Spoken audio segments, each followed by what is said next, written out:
बोलो बोलो विंध्यवासिनी मैया की जय। कंचन इब्राहिमपुर, कंचन इब्राहिमपुर। कैसे पोछी आँख लोरे के मैया चल जाबो सुबह छोड़ के। कैसे पोछी आँख लोरे के मैया चल जाबो सुबह छोड़ के। कैसे विदाई करी तू ही कहे माई। कैसे विदाई करी तू ही कहे माई। केंगा पोछिया खालो रे के मैया चल जइबू सुबह छोड़ के। केंगा पोछिया खालो रे के।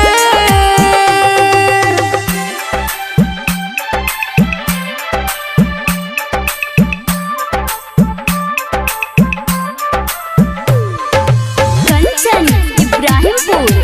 बोलो बोलो वैष्णो माता की जय। कैसन बोलाए माँ ई नियम बना। कैसे हो जाबू दूर बेटा से जुदा।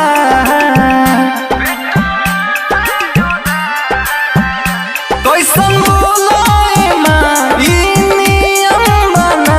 कैसे हो जाबू दूर बेटा से जुदा।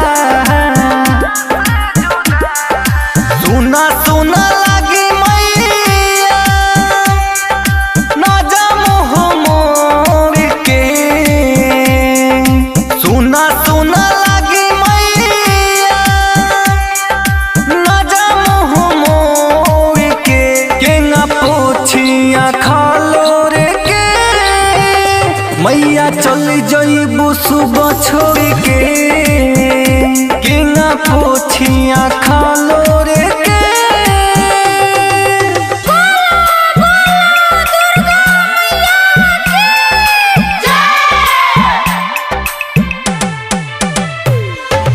कंचन इब्राहिमपुर, कंचन इब्राहिमपुर।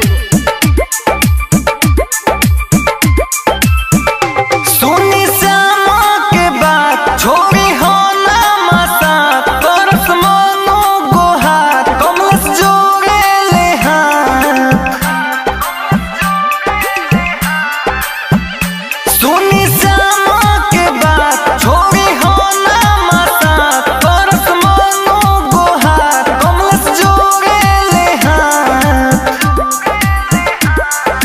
कृपा करी होए मैया अमित पगौर से। कृपा करी होए मैया अमित पगौर से।